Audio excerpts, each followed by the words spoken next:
Fala, doutores! Eu sou Ricardo Valente, oftalmologista aqui do Rio de Janeiro, idealizador do projeto Fala Doutores, projeto esse que você já vem conhecendo, vem tentando trazer as celebridades aí do mundo da medicina para brilhantar aí a nossa vida um pouquinho conturbada dentro da medicina, que a gente está tentando encontrar caminhos aí para sair dessa situação. E eu sempre acho que encontrei todas as celebridades da medicina e sempre me surpreendo, graças ao bom Deus. Hoje encontrei aí mais um fenômeno aí da medicina, Dr. Moacir Zanata, médico ortopedista, um grande gestor com uma forte passada aí pela Mil, cursos Mil aí nacionais, internacionais, experiência fora. Hoje um grande consultor da saúde. Fala, doutor Zanata, tudo bem? Boa noite a todos aí. Prazer estar aí com você, Ricardo. É sempre um prazer dividir conhecimento, né? O que a gente ganha, a gente tem que dividir, e essa riqueza, como eu sempre falo, o conhecimento, quanto mais você divide, mais você multiplica. Então, é um prazer estar aqui conversando com você. Uma baita honra, danado. Eu estou super feliz aí da gente ter conseguido conciliar a agenda aí, você super solícito, participando aí conosco. Mas vamos nós, doutor Moacir, como é que começa essa vida aí? Você é nascido aonde? E fale de constituição familiar em termos de irmãos e presença aí, pais dentro da tua vida, que eu acho que tudo começa de algum lugar e sempre da família. Então, eu nasci em Videira, né? Eu sou dos meus irmãos, o único que nasceu em Videira, em Santa Catarina, mas todos foram criados aqui em Curitiba, né? Meus irmãos nasceram aqui, eu fui para lá, depois voltei para cá com 7 anos, e minha formação escolar e acadêmica sempre foi aqui no Paraná, né? E eu acho que eu tive grandes coincidências, porque aos 10 anos eu fiquei doente, e um grande médico me atendeu, é, é, Dr. Augusto Lafitte, era médico, e ele foi o primeiro cara que me fez pensar em medicina, porque depois foi meu professor na Federal do Paraná, né? E ele falou que eu precisava cuidar de mim.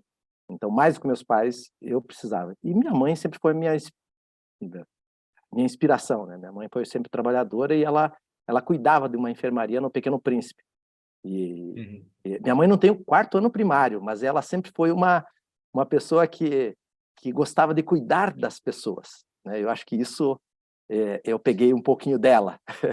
Uhum. E tenho o maior orgulho. Daí eu comecei a trabalhar muito cedo, né? Com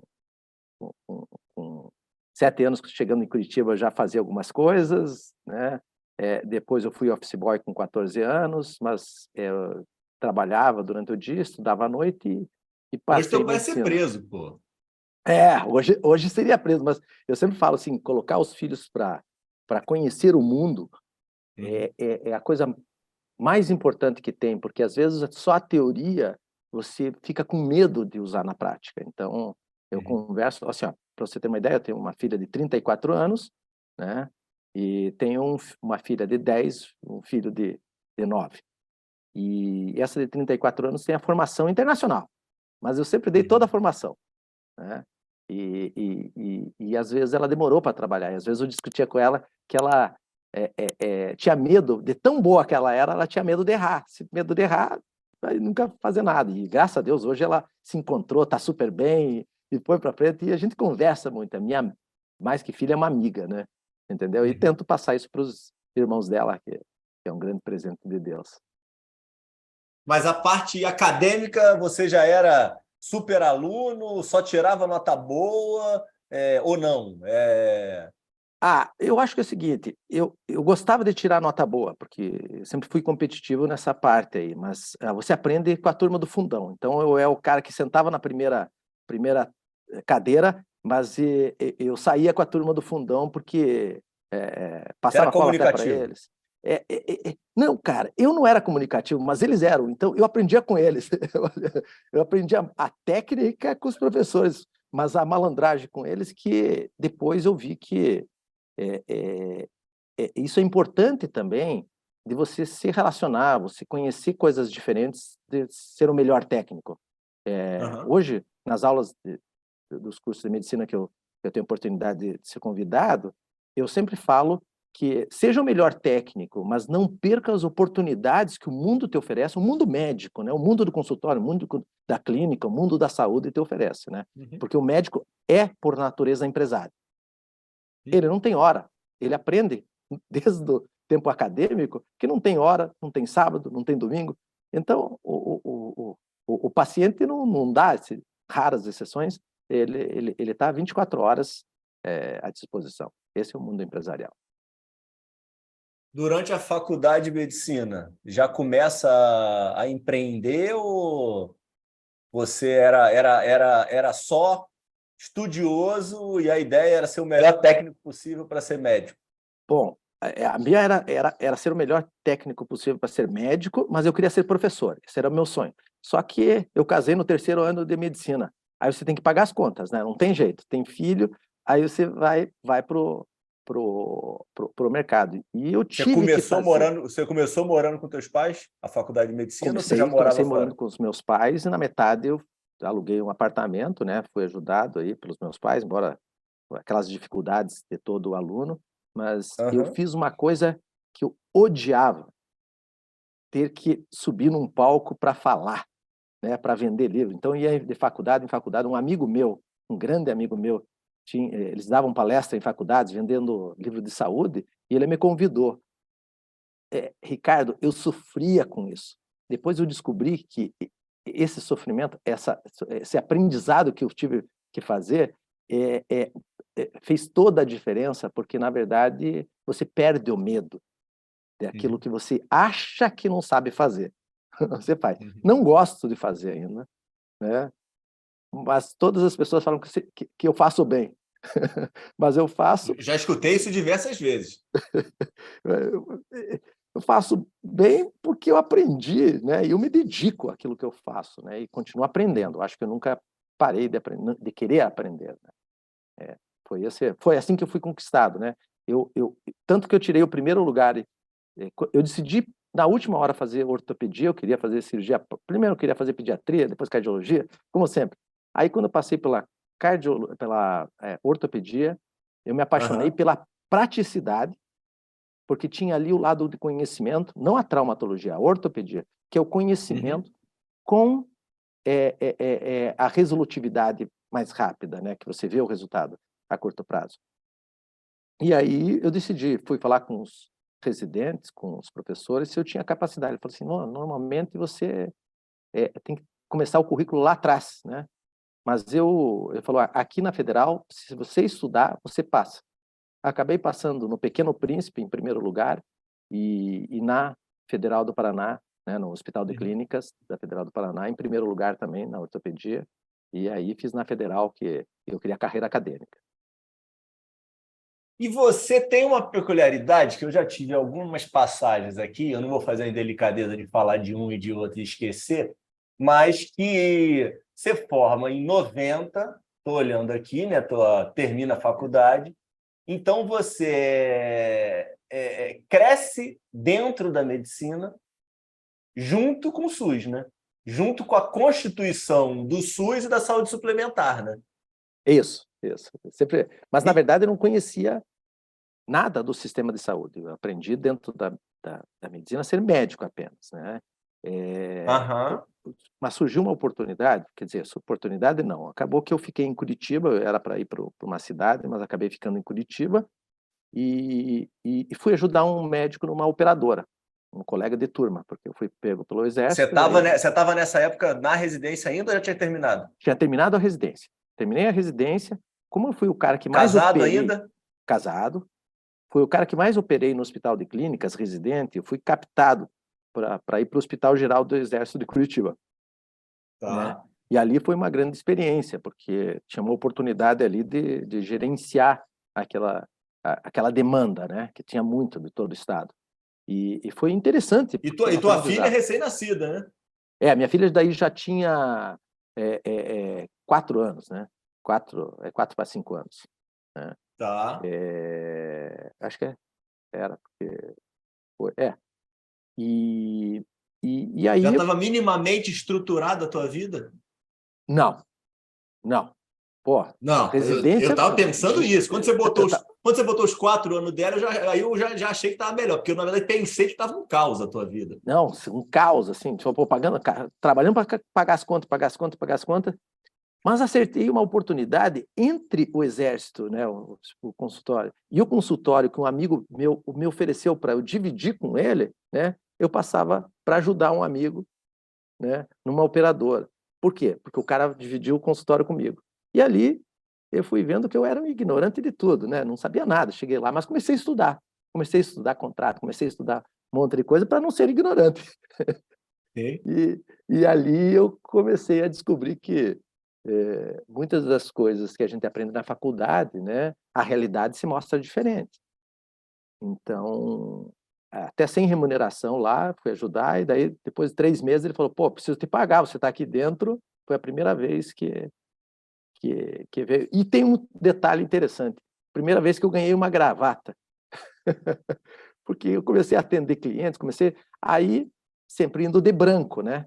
Aí, naquela época, você pensa, o pessoal chegou para mim e falou assim, olha, você precisa usar gravatas, né? Falei, vai ter alguma festa? Porque o médico sempre tem branco e tal, mas é por causa de uma posição. Hoje já é mais comum, mas naquela época foi um diferencial.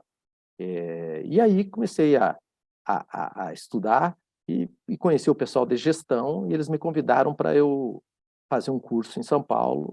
Foi quando eu comecei a estudar gestão e descobri que eu não sabia nada além de ser um bom médico. O MBA em São Paulo, então, você teve aí umas influências. Sim, por causa do que aconteceu. O pessoal, quando me convidaram para eu ir para a parte de gestão, eu chamei o cara de louco, né? Sim. Como é que eu vou abandonar 6 anos de medicina, 3 anos de residência, tirando os primeiros lugares, referência, assim, pô, eu tinha tudo para uma carreira médica brilhante. E naquela época, quem ia para a gestão era um médico que não dava bem na parte técnica, né? Então eu falei assim, não combinava.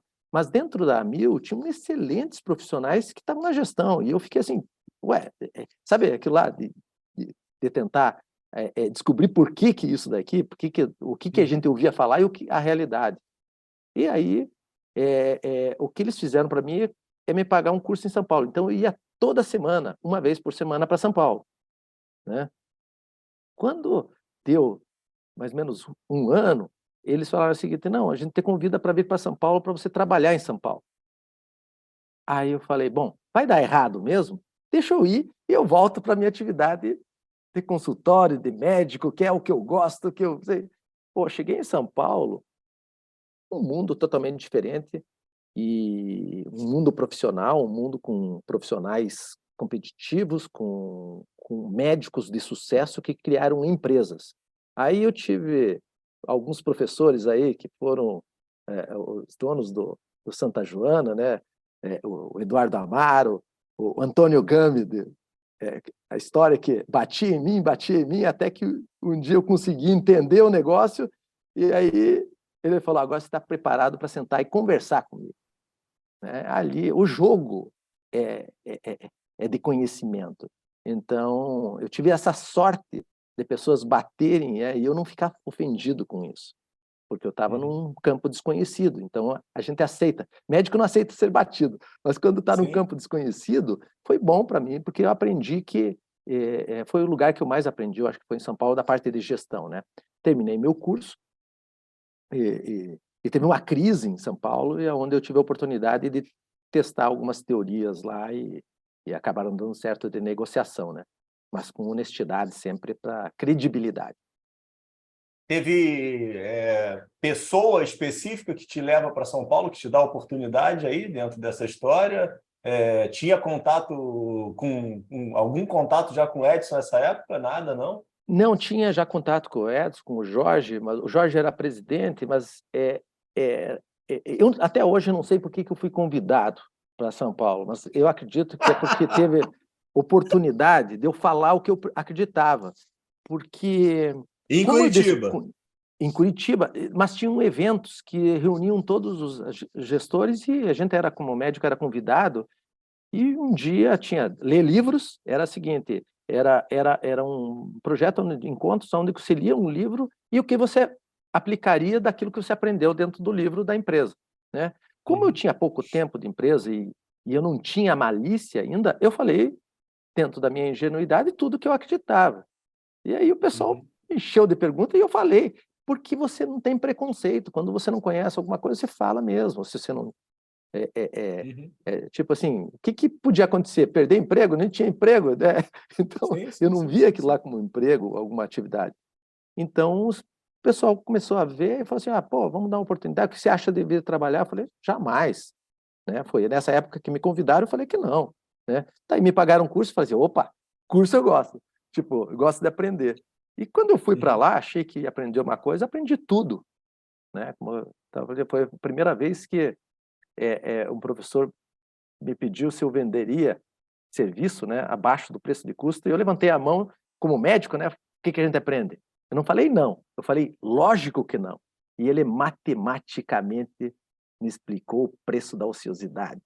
Tá, pô, foi maravilhoso, porque eu fiquei lá no fundo do poço, né? E ali eu falei assim, poxa, preciso aprender mais, e nunca mais parei, né?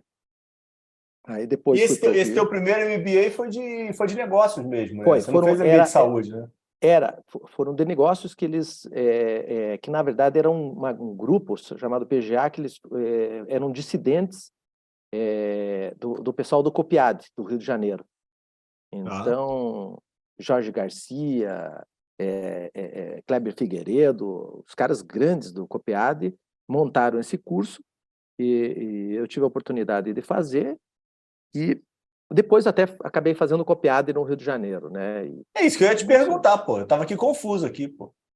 Eram dissidentes e depois até, eu acho que eu fui o único cara que fez o mesmo curso em duas instituições semelhantes, e até o pessoal do COPIAD ficava me perguntando, assim, como é que é lá? Como é que é lá? Porque eram concorrentes, eram dissidentes que abriram, né? É interessante isso, interessante, bem assim, mas lógico que a riqueza do curso não está nos professores. Os professores são os grandes pilares de alavancar o conhecimento, mas aquele conhecimento está nos livros, mas a diversidade que tem dos alunos. Então, quando você vai num curso, você é o melhor, é o que você menos vai aprender. Você tem que ir para o curso que você vai ser o pior, porque daí você aprende, porque todos os teus colegas vão te ensinar, né? Experiências. Né? E aí foi E indo. nisso daí você muda para São Paulo, começa a trabalhar lá, e aí você trabalha em hospital, você estava trabalhando... Não, na operadora. Fui na operadora, comecei a auxiliar a diretora médica, né? E isso você não está atendendo mais, quando você vai para Daí São São Paulo Paulo. não Não tinha atendi. tempo. Não, quando eu parei, tanto que eu deixei meu consultório, eu deixei o negatoscópio, meu avental lá, deixei assim, falei assim, não, eu volto daqui uns 3 meses. Fui para São Paulo, 6 meses depois levei minha esposa, porque daí fiquei lá, aí começou a engajar, daí eu fui assim, falei assim, vem para cá, a gente ficou, e aí foi indo, e tudo, aí trabalho, aprendizado, você vai indo, né? E o teu amigo lá do consultório continuou no consultório que te levou para trabalhar? Não, ele continuou em Curitiba, né? E depois ele saiu da operadora, né? Teve várias mudanças. Sim, era um grupo muito bom que tinha em Curitiba, né? Desse grupo. Foi um grande colega meu tinha ido para Brasília, depois ele saiu da empresa, né? E depois eu trouxe ele de novo para a empresa quer dizer, indiquei ele de novo para a empresa, né? Porque foi indicação para os hospitais quando eu fui para Brasília, que é um cara até, eu acho que 10 vezes melhor do que eu, que é o Dr. Erickson Blum, que é um dos fundadores da ANAP. Todo mundo conhece ele porque eu falo o seguinte, ele é o grande cara de mercado que sabe fazer negócios, né? Então, e eu sempre vi nele essa oportunidade. Eu que levei ele para Mil, lá para o Paraná, e depois levaram ele para Brasília, ele saiu, e depois eu indiquei para os hospitais, e nos hospitais ele fez voo solo muito bem. Né? Eu acho que esse é o macete. E aí me diz um negócio, você se estrutura, então, em São Paulo, quanto tempo que você fica depois desses cursos aí? Os cursos você faz o curso primeiro, 2 anos você fica? Fico em 2 anos em São Paulo, fiquei 2 anos em São Paulo, achei que ia ficar muito tempo em São Paulo, voltar para Curitiba, daí fui convidado para uma diretoria de atendimento no Rio de Janeiro. O que eu atendo? E para ser diretor no Rio, porque eu fui o primeiro cara que não era do Rio a ser um diretor no Rio, né? Isso foi um problemão, né? Porque dentro da empresa, o Rio era fornecedora de diretores. Nunca recebeu um cara novo, um diretor, muito menos um cara novo para ser diretor, né? E aí eu chego com todos os anticorpos possíveis, porque você tem que entender, né?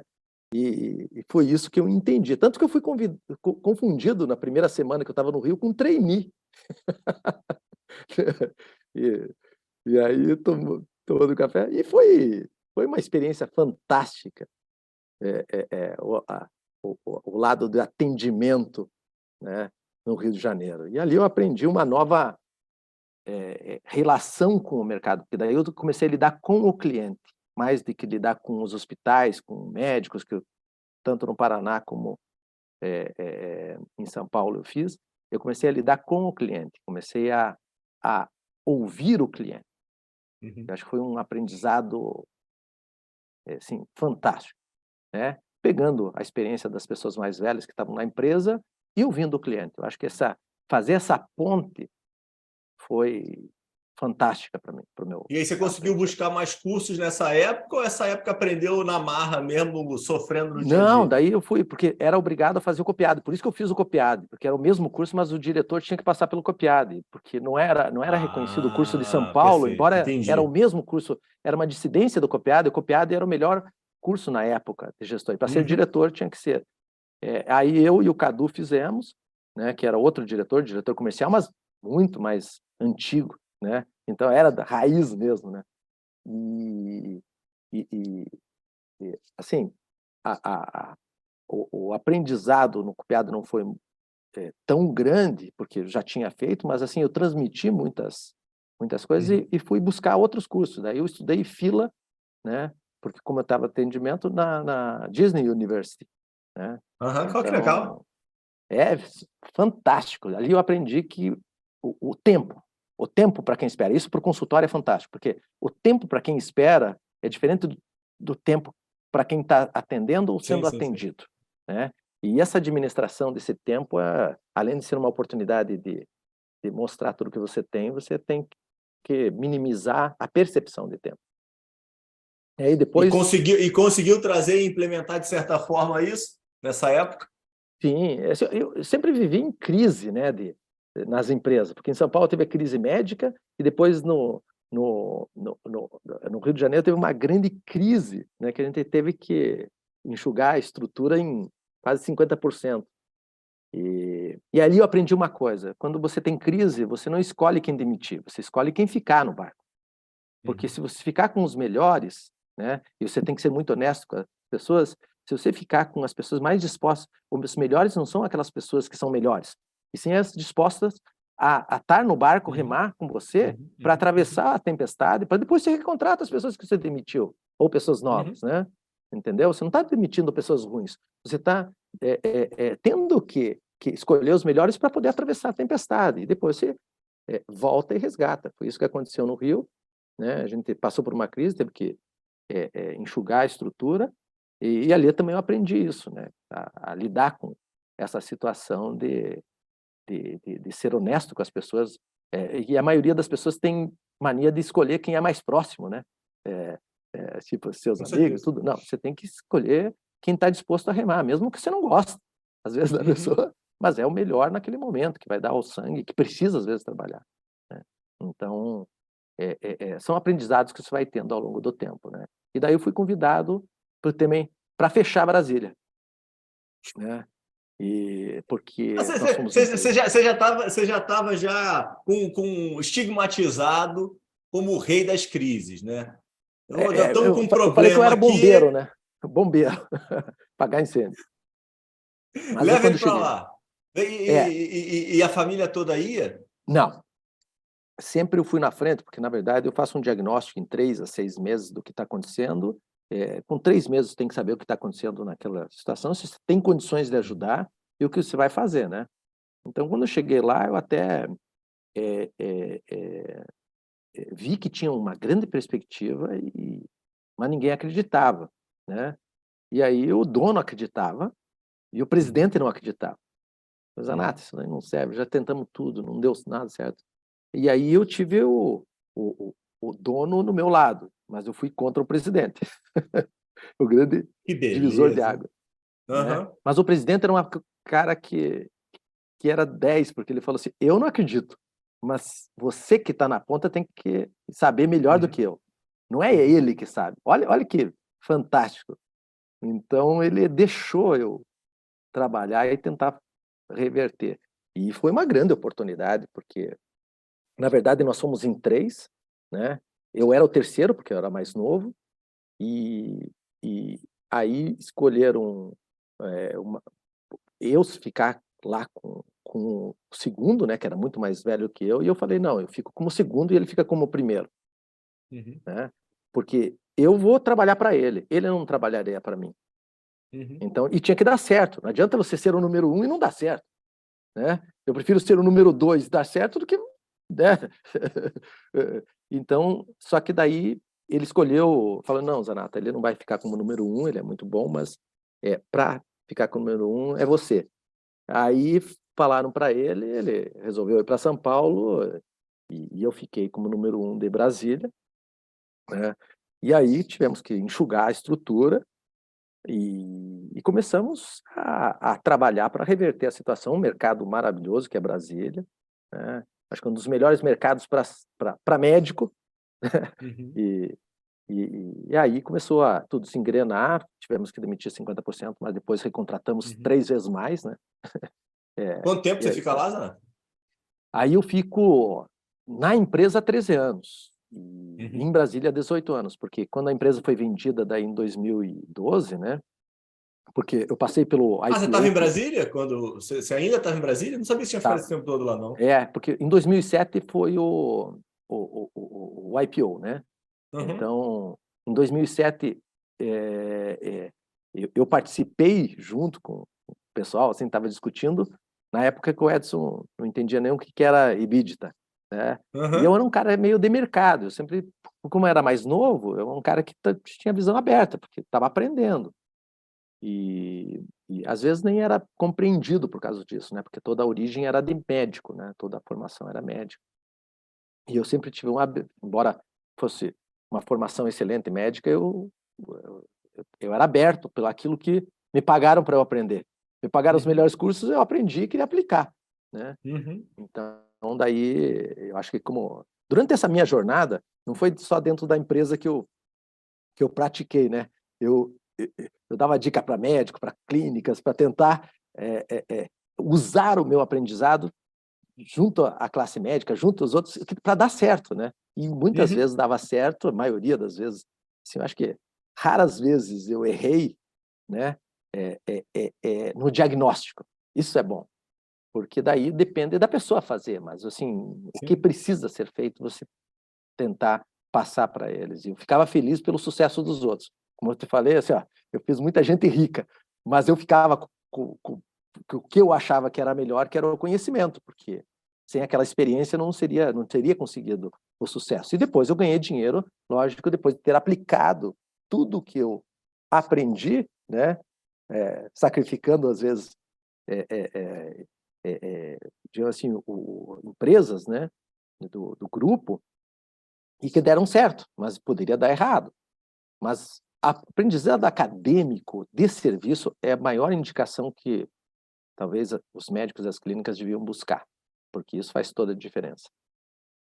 Então você tinha uma remuneração boa, né? De A partir do mercado. Rio de Janeiro, sim. Né? A partir que eu fui para o Rio de Tá. Janeiro, eu comecei a ter uma boa remuneração, né? Mas eu nunca busquei remuneração dentro do grupo. Sempre era a consequência do trabalho, né? Eu acho assim, acho que desde que eu entrei na empresa, a remuneração foi consequência, não foi objetivo. Como eu te falei, Mas o quando eu que que eu fui estava convidado. pensando aqui? De alguma forma, você teve aí um crescimento, mas passando por umas crises complicadas, deve ter passado por alguns momentos de pressão muito significante.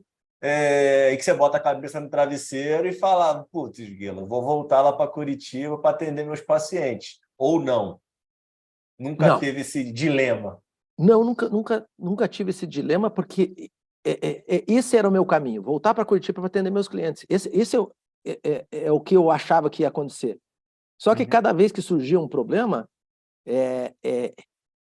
eu tenho uma imagem na minha cabeça que é o seguinte: problema todo mundo foge. Quando tem um problema, todo mundo foge. E eu vejo como uma oportunidade de resolver, porque quando tem, todo mundo quer coisa boa. Todo mundo, Uhum. todo mundo quer filé, só que não dá para ter filé. Você tem que fazer do osso filé, entendeu? Então, nessas crises era onde eu mais crescia. É impressionante, porque eu queria aprender. Na verdade, se desse errado, o que era problema Uhum. mesmo? Então, né? O objetivo, se Sim, desse sim, errado, sim, sim. era o mesmo. Então, eu ia para dentro do problema, tentando resolver, e acabava dando certo, né? Porque também eu tentava aplicar aquilo que eu aprendi, né? Não, eu não tinha medo de errar, né? Porque o pior que poderia acontecer era voltar para onde eu comecei, Uhum. e que eu adorava ser médico, né? Adorava atender clientes, né? Então, o pior que poderia acontecer. Só que acabou indo, daí, pô, fui para o Rio de Janeiro, daí deu certo, fui para Brasília para fechar, vi uma oportunidade, deu super certo. Ali que eu testei todas as minhas teorias que eu aprendi dentro dos cursos, e aí fui em busca de novos cursos, daí que eu fiz Boston, né, Harvard University, lá que eu fiz Você Columbia, que para mim... buscou aí nesse momento, ou isso daí também era estímulo da empresa? Não, eu tinha a oportunidade de escolher curso, né? Então, Mas você podia não é, fazer.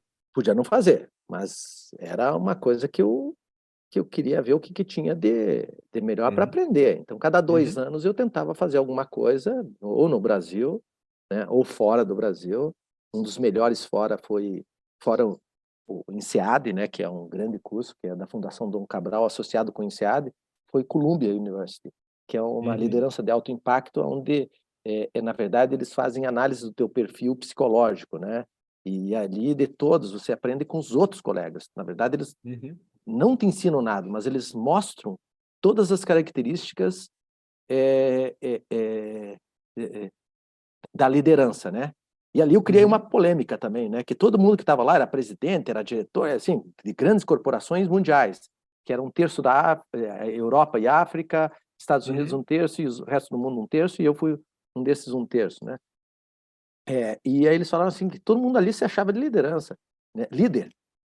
Uhum. E aí eu falei, olha, desculpa, eu acho que nós estamos líder, nós não somos líder. Líder foi Uhum. Jesus Cristo, foi, sabe, pessoas que morreram pela causa. Será que aqui as pessoas morreriam pela causa? Então a gente está à liderança. Por que eu falei isso aí? Que eu dividi a turma, né? Porque todo mundo se achava... Uhum. Porque liderança você aprende. Ser líder, nem sempre você vai ser. Depende da circunstância, né? Mas liderança, as técnicas de liderança você aprende. Uhum. Então, qualquer um pode ser líder durante um determinado, estar na liderança, estar liderando. Mas ser, é uma coisa Uhum. muito grande que eu acho que nem me cabe, né? Porque é muita pretensão você ser, né? Eu sou eu. Mas, assim, aprendi muita coisa de liderança e apliquei muita coisa e deu muito certo quando você está disposto a aprender. E que momento que fecha esse ciclo aí de amigo? Quando vendeu, eu Aham. falei assim, cheguei para o Edson, eu já queria ter um... Por quê? Porque eles estavam... Eu já tinha recebido um convite para ser presidente de outra empresa, né? E aí eu cheguei para o Edson, falei que era uma oportunidade e ele falou assim, olha, eu gostaria que você não fosse, porque eu estou comprando essa empresa e se você for para lá, essa empresa vai valer mais 200 milhões, né? Eu sei como é que você é, né? E, e aí tem uma Puta história... elogio, hein, pô? Pô, não, ele fez isso para a filha dele. Ele chamou a filha dele, porque daí eu pedi, falei assim, e o que você quer em troca? Eu falei, olha, eu quero que você resolva a vida de fulano de tal e de fulano de tal. Pô, achei injusto o que aconteceu com fulano e tal. Aí ele chamou a filha dele e falou assim, ó, pô, olha aqui o Zanata. Ele foi convidado para ser presidente de uma empresa, veio me contar, a necessidade de se contar antes de dar a resposta. Eu pedi para ele não ser. Ele falou, tudo bem. Sabe o que ele pediu para ele? Aí eu falou, não sei, não sei. O que ele pediu? Nada. Nada, não pediu nada. Ele pediu para ajudar duas pessoas aqui, tá? Para ele não pediu nada. Quanto vale um executivo desse? Né? Mas eu não pedi nada, Ricardo, porque sim, essa era uma decisão minha, né? E eu tinha ganho muito no sentido de aprendizado. E nesse momento eu estava colhendo frutos, né, dessas transições, porque os resultados eram compartilhados. Então, eu era muito bem remunerado através de prêmio, e sempre dividindo com a equipe, né? Que, às vezes eles queriam me premiar sozinho, eu falei, não, jamais. Se eu for sozinho, não, ninguém vai saber. Não existe segredo, né? Então, é o time ou ninguém. Então, ali foi. E eu ganhei, eu vou te falar, eu falei, não, mas eu ganhei muita coisa. Sabe? Porque depois Imagino, disso. lógico. Depois eu te conto outras histórias mais longas. Mas, então foi interessante de você estar disposto muito mais na missão do que no objetivo de ganhar dinheiro. Eu falo, ganhar dinheiro, para mim, tanto na medicina como no meio executivo ou empresarial, é uma consequência do teu trabalho.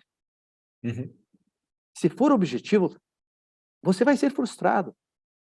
Porque sempre vai ter alguém ganhando mais. Não, você pode chegar no topo do topo, entendeu? Você vai ver um topo maior. Então, tem que estar no caminho. E ele vem, se você fizer direito. Né?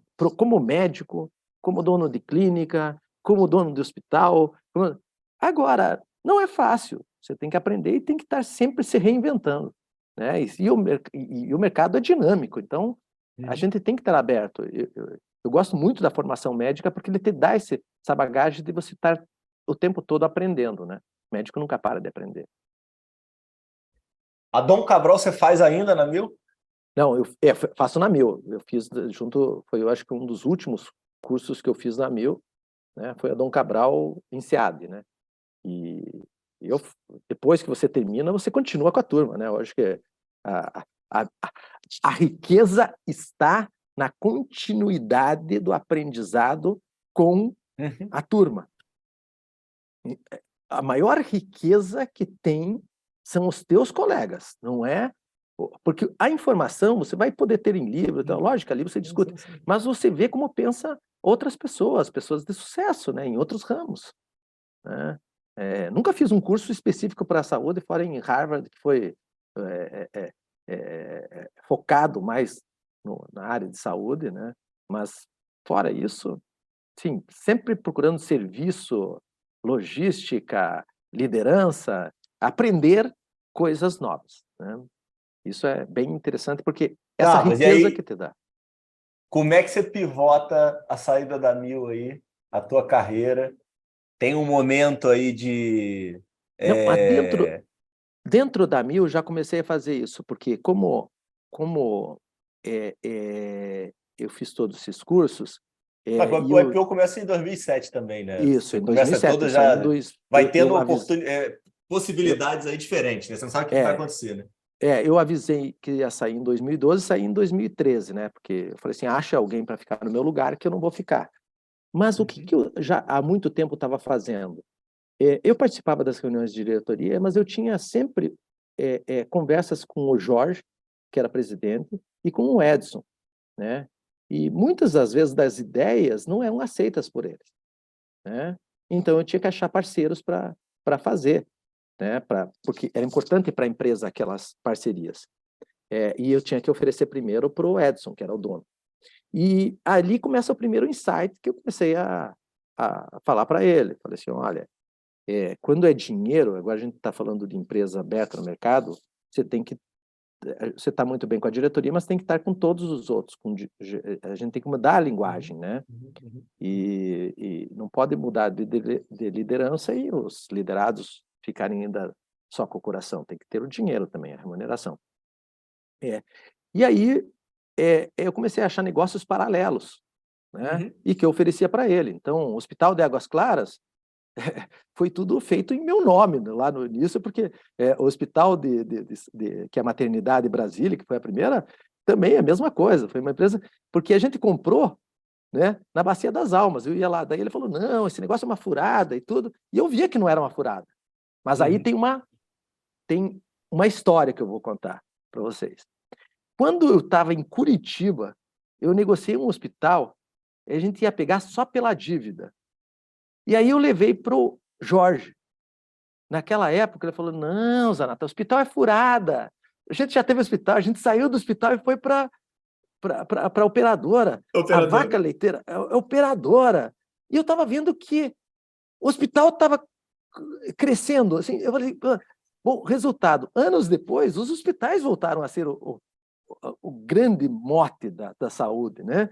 Mas naquela época, eles tinham essa experiência negativa. Foi ali que eu vi que, às vezes, uma experiência do passado é perpetuada e vem um novo ciclo e as pessoas não percebem, porque elas passaram aquilo lá, elas já viram aquilo lá, só que não estão vendo o mercado. Então, eu não briguei naquela época, eu era muito novo, né? Eu abri mão do negócio, né? Mas depois eu vi que coisa. Depois, quando eu cheguei em Brasília, eu falei, opa, não abro mais mão do que eu acredito, né? Eu vou achar parceiro. E aí, pô, esse hospital, depois o Edson ficou, o outro que eu negociei, o Edson ficou, entendeu? Mas paralelo, não era a Mil. Então eu fazia negócios paralelos que ficavam com o Edson ou com parceiros, né? A cardiologia do Hospital Brasília, que ficou com o falecido Barreto,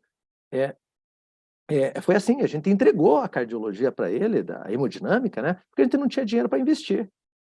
E a gente entregou uma fortuna por uma merreca, né? Nós entregamos o Sérgio Franco de Brasília para a Janete, praticamente de graça, porque não acreditavam naquele potencial. Então, os erros fazem...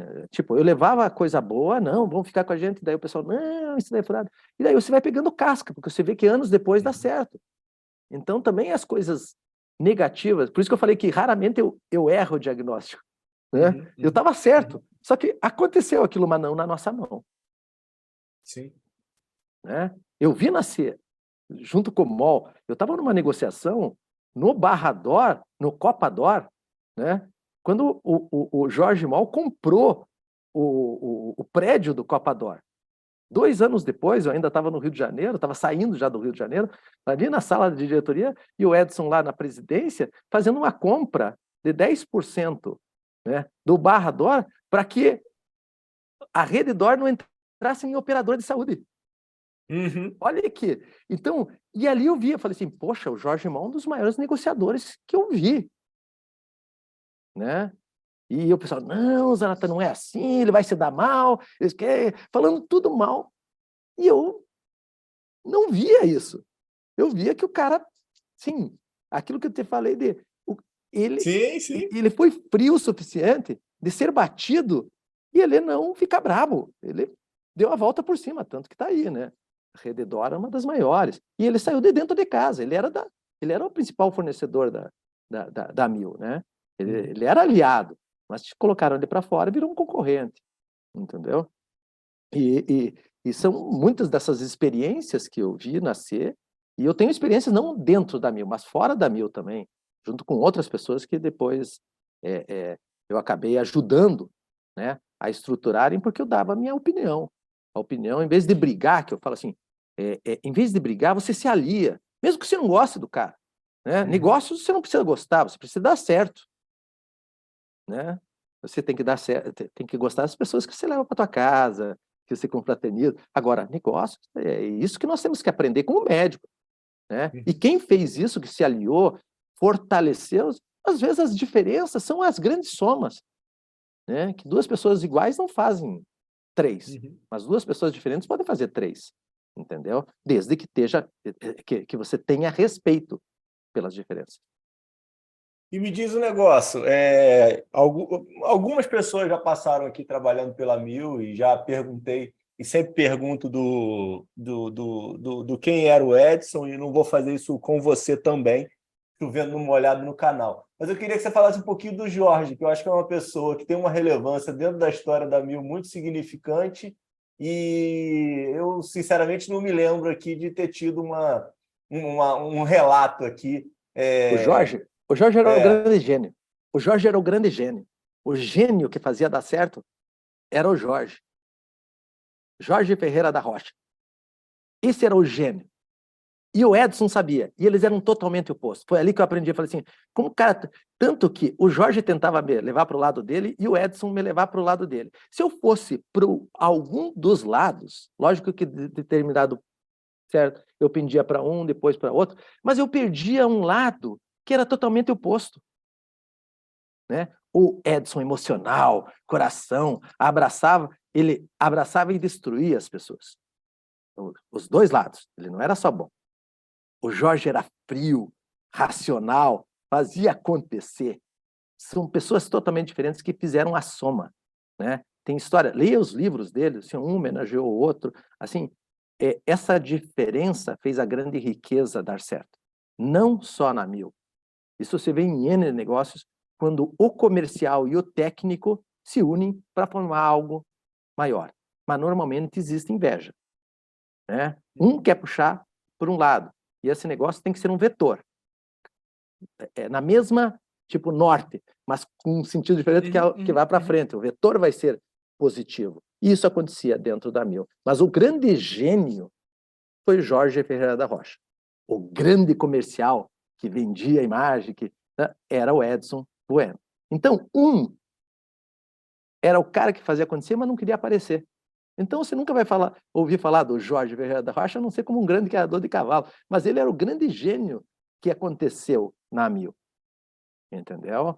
Ele era o aglutinador, ele fazia, assim, muitas das coisas que tanto a empresa que eu falei que eu ia, foi ele que resolveu e deu certo. Todas as empresas que ele pegava, ele fazia dar dinheiro. É aquilo que ele falou assim, ó, porque para você fazer filantropia, você não vê pobre fazendo filantropia, né? Para você doar, para você dar, você tem. E ele era um cara que também trabalhava por menos, né? Ganhou muito dinheiro, mas ele não era o dinheiro o motivador. rapaz, você vai me dar um corte bom aqui, hein, cara? Assim, ó, isso só quem é muito de dentro vai. E as pessoas tinham medo de falar isso, sabe? Eu era muito honesto com o Edson, né? Acho que a minha única briga que eu tive com ele foi um dia que aí eu fiquei bravo com ele, quando ele falou mal do Pedro, que era o filho, que é o Pedro. Né? Ele falou mal, eu falei, cara, você tem um filho abençoado, você tem um filho maravilhoso, você é um cara assim, abençoado. Pô, Pedro é 10, cara. E o Pedro é inteligentíssimo. O Edson tem dois filhos, né? A filha da Dulce, né?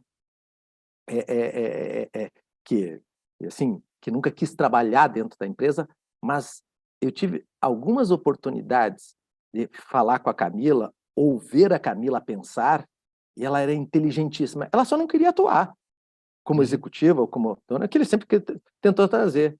E o Pedro, ele colocou na pressão e tudo, e tem um potencial enorme. Eu sei que eles estão sofrendo aí com o DAS, mas eu acredito muito no trabalho do Pedro na DASA, né? Porque ele vai entregar lá na frente. Sim, vai.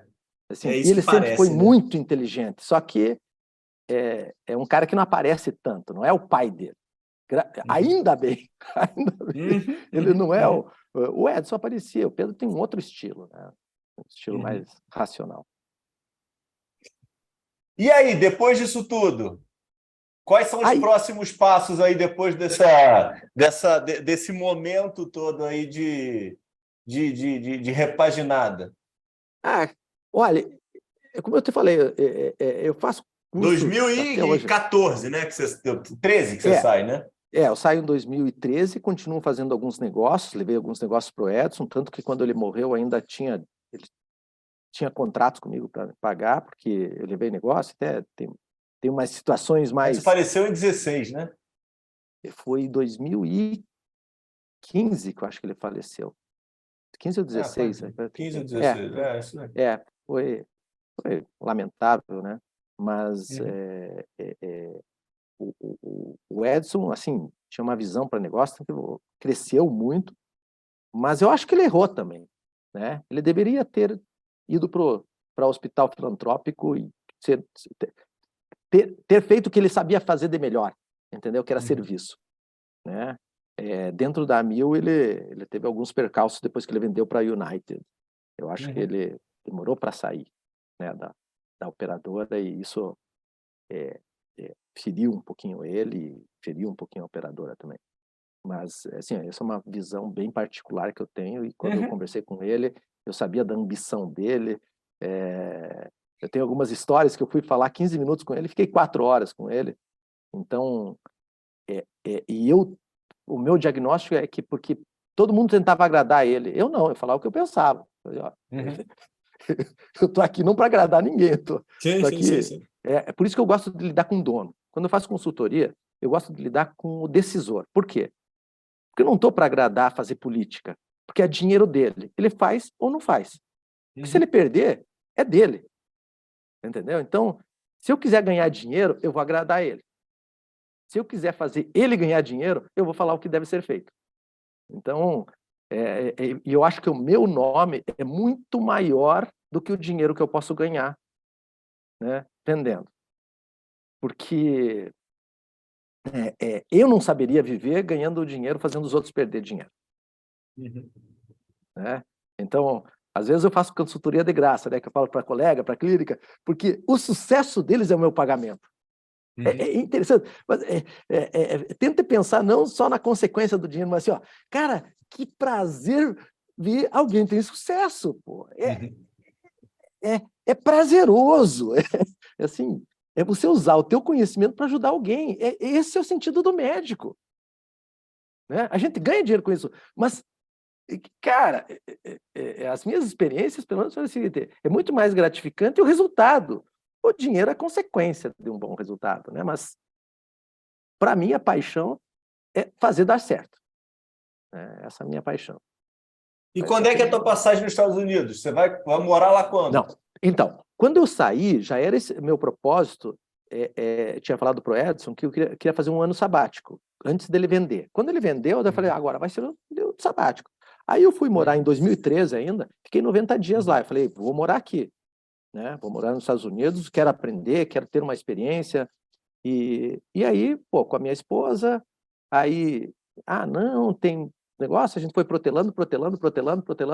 Aí eu tenho uma coisa na minha vida: esse negócio de ficar planejando muito o que você vai fazer amanhã não dá certo, porque acontecem outras coisas e depois você se arrepende. Então eu falo assim, então desista do sonho. Aí eu cheguei para ela e falei, então não vamos.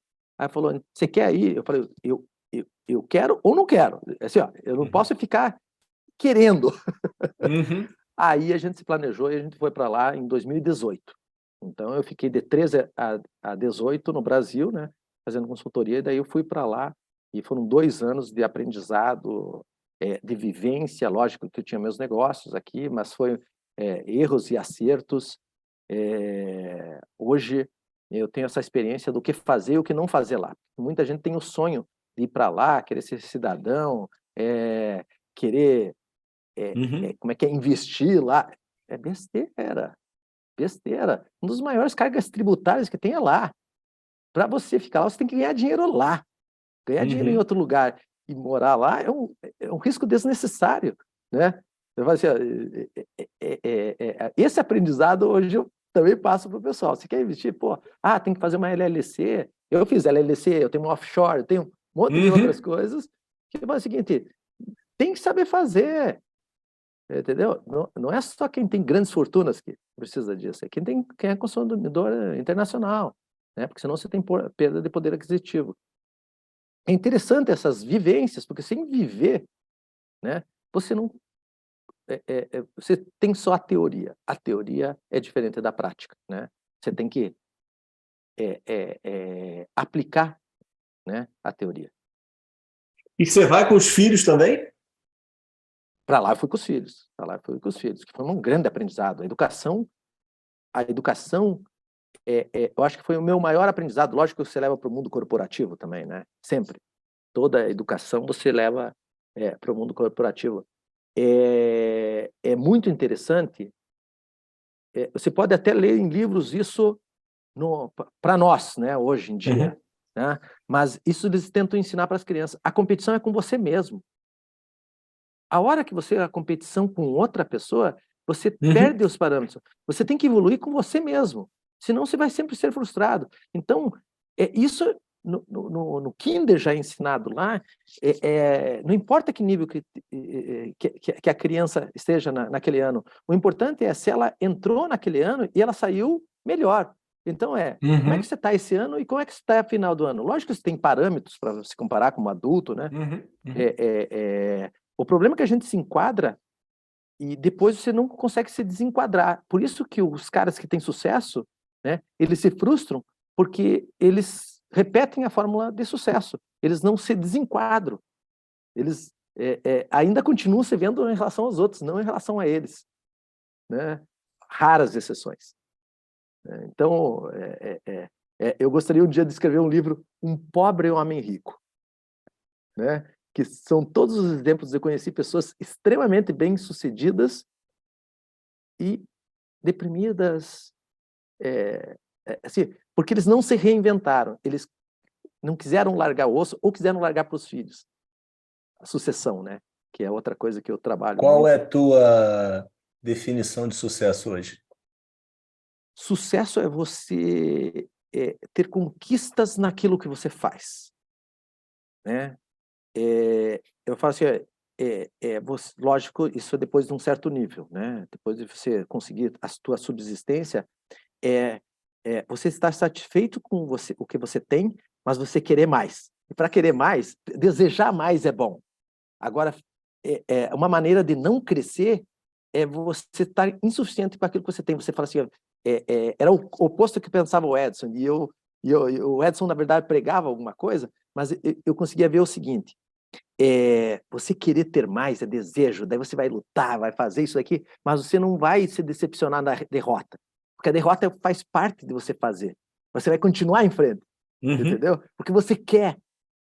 Agora, se você achar que você precisa de mais, a derrota vai ser um grande peso, e talvez o peso faça você desistir ou se deprimir com aquilo que você tem, que já é muito, né? As caras de sucesso. Então, os caras de sucesso que são felizes, porque a felicidade, na verdade, que interessa é querer ser, não é ter mais dinheiro, é ter mais, sabe? Um dos problemas é o poder, é não ser corrompido, entendeu? E nem querer manter o status quo.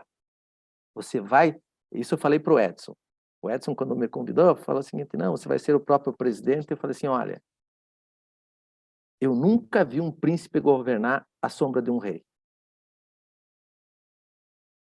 né? Então eu falei assim: se você desistir antes, daí eu posso até ir. Agora, eu nunca vou derrubar o Jorge, eu vou fazer alguma coisa, mesmo que quando eu tenha algumas jogadas dentro da. Você tem que crescer por você, não é competindo com os outros, né? Por isso que eu sempre gostei da concorrência. Concorrência faz você crescer, porque você tem que ver o que ele é melhor, né? Alguma coisa ele é melhor.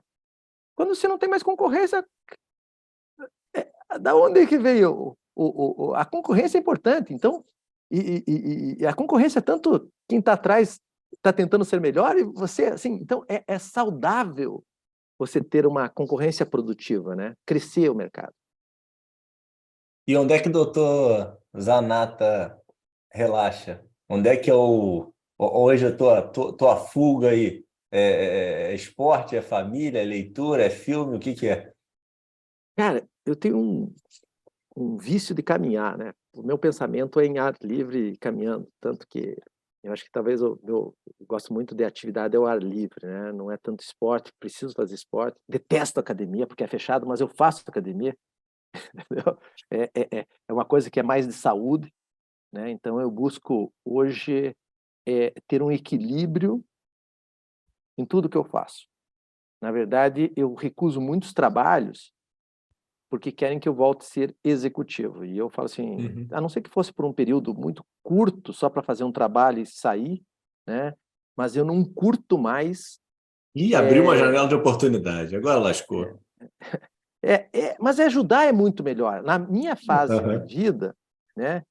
É buscar mais conhecimento, buscar o conhecimento para amanhã, né? E, tipo, eu produzi uma filha que hoje é meu orgulho, né? E tenho 2 filhos menores que eu quero dar o exemplo. Eu quero o quê? Uhum. Não quero deixar dinheiro para eles. Eu quero deixar que eles sejam pessoas que ajudem os outros. Assim, construir dentro da mentalidade dele não uma herança, mas sim uma responsabilidade por toda a bagagem que eles receberam, né? Que eles têm oportunidade. Agora, não depende de mim, não sou responsável pelo sucesso deles, não. Mas eu vou dar ferramentas para eles terem sucesso, né? Tentar ajudar não é dar, é instruir, né? Então, o meu prazer é ajudar os outros. O meu prazer é ajudar os outros, mas eu tenho que ter o meu relaxamento, que é eu tenho moto, né? Não Uhum. corro de moto, mas tenho moto, minhas viagens de moto. Queria fazer mais coisas, ainda quero fazer Santiago de Compostela, porque eu acho que vai ser uma grande experiência para mim, mas meu prazer hoje, Você sabe que eu fui em abril, né, pô? você É porque foi, eu fiquei um mês lá com meu pai, cara. cara, Pô, eu falo assim, fabuloso, cara. Fiz o é, é, francês, cara. você fez o francês? Fiz, pô, É, espetacular. eu vou fazer, eu acho que o ano que vem, o português, né? Que tem um grupo organizando aí, que é da família. Uhum. E assim, mas é, é, eu quero me preparar para a velhice, né? A velhice, quando eu falo, não é corporal, mas e sim mental, né? Eu quero ser útil para a sociedade. Então, Uhum. esse é meu destino é usar meu conhecimento para os outros que sim, posso até ganhar dinheiro, mas não é o que motiva. Então, Uhum. agora, não sou explorado, não sou Tem. o cara vê, tá, vamos ganhar dinheiro junto, mas assim, eu prefiro não ganhar dinheiro e ganhar participação do que Uhum. cobrar sabendo que Sim, não sim, vai dar sim. dinheiro. Então, o que me motiva hoje, o que me dá prazer é estudar, né? Fora o meu horário de... Aí, gancho, boas. Livro de indicação. O que você gosta aí de. Que livro importante na tua vida, ou que você esteja lendo agora de diferente? Cara, eu tenho numa fase mais filosófica, né? Então, o Sapiens, para mim, foi o que eu ganhei da minha filha, foi um livro que me motivou muito a buscar Uhum. novos conhecimentos. Porque, e dentro eu fiz medicina integrativa no Einstein, né? Que eu acho que tem um consórcio internacional, acho que as pessoas deveriam estar mais atento à medicina integrativa, porque depois que você chega no topo da parte técnica, tem um gap muito grande para o amanhã. As pessoas estão envelhecendo, as pessoas estão em busca do rejuvenescimento. Quando eu faço rejuvenescimento, não é cirurgia plástica, não, nada contra, mas assim, Uhum, é, uhum, uhum. é uma qualidade de vida. E a medicina tem muito conhecimento teórico, mas cuidar da pessoa, por isso que eu acho que o amanhã é a parte genômica, é a parte preditiva, é a parte do Uhum. cuidar de um envelhecimento é, é, é, saudável. Você ter um equilíbrio físico e mental e espiritual, né? E espiritual, quando eu falo, independente da fé Uhum. que tenha, mas assim, Sim, sim, sim. essa parte é muito interessante, porque as pessoas que têm mais dinheiro, isso também, hoje buscam isso, né? Uhum. Então tem uma oportunidade dentro da medicina muito grande, mas hoje nós só cuidamos de doença. Então, o meu conhecimento tá buscando essa nova área de conhecimento, que é a psiconeuroimunologia, né? Que tem um campo ainda vasto a ser estudado, né? Que são os novos medicamentos, até as novas terapêuticas, que todas as grandes estruturas vão precisar oferecer isso, né? Você veja Uhum. que hoje o Einstein já tem estruturado isso, o Sírio está estruturando, o Einstein é o único da América Latina que hoje faz parte do consórcio internacional, né, de medicina integrativa, mas assim, eu acho que os grandes hospitais vão ter que ir para essa parte, né? E você ser inovador, quer dizer, hoje todo mundo, os meus colegas, que são também cabeções assim da medicina, até brincam comigo, mas tá, isso daí é coisa de cara que não tem o que fazer. Cara, eu amanhã... Né? Mas assim foi assim na gestão também, quando eu fui para a gestão, os caras, você tá louco e tal. E hoje, você vê quantos médicos tem na gestão como referência. Começou há pouco tempo a comprar o passe por fortuna esses médicos. Sim. Antigamente era vergonha, né? E hoje Verdade. vale uma fortuna o passe desses médicos. Então, ser referência, né? O conhecimento é uma coisa que nunca vai acabar, né? Então, esse é acho que o amanhã que eu busco é buscar ter estruturas que deem suporte ao, ao sobrevivente, né? De amanhã. E eu falo assim, não é a subsistência, né? É o algo mais, o que você pode oferecer para a humanidade de conhecimento, né? E isso eu acho que, como a gente está falando, a genômica é o futuro, né? A imunologia é o futuro, mas a combinação com a inteligência artificial e esses componentes vão ajudar muitos médicos que souberem lidar com esses desafios, não baseado apenas no conhecimento acadêmico, técnico, que tem que ser o melhor, mas sem perder a oportunidade de fazer disso algo benéfico para ele, né? Para a atividade dele, para a remuneração dele, né? Usar isso a favor e não ficar batendo de frente. Doutor Zanata, espetacular. Agradecimentos mil aí pelo seu tempo, pela oportunidade, por compartilhar tanto conhecimento aí conosco, tá? Queria de verdade aqui, agradecer mesmo, foi ótimo aí, o tempo voou, passou super rápido. Lhe devo aí um jantar quando for te visitar em Curitiba. Vou fazer com o maior prazer. Deixa aí onde o pessoal te encontra em LinkedIn, em rede, que você usa mais e faça as tuas considerações finais. De verdade, aí foi um baita de um privilégio. Obrigado aí de verdade. Olha, o pessoal precisando de ajuda, eu estou aqui para ajudar. O conhecimento só serve para ser compartilhado. Então, tanto por LinkedIn como e-mail, pode me mandar, né? 09 numeral zanata@gmail.com, né? E o LinkedIn aí, Moacir Zanata, é fácil de me encontrar e ali eu prego um pouquinho de filosofia, mas eu não estou muito em mídia social. O meu objetivo é me estruturar, né?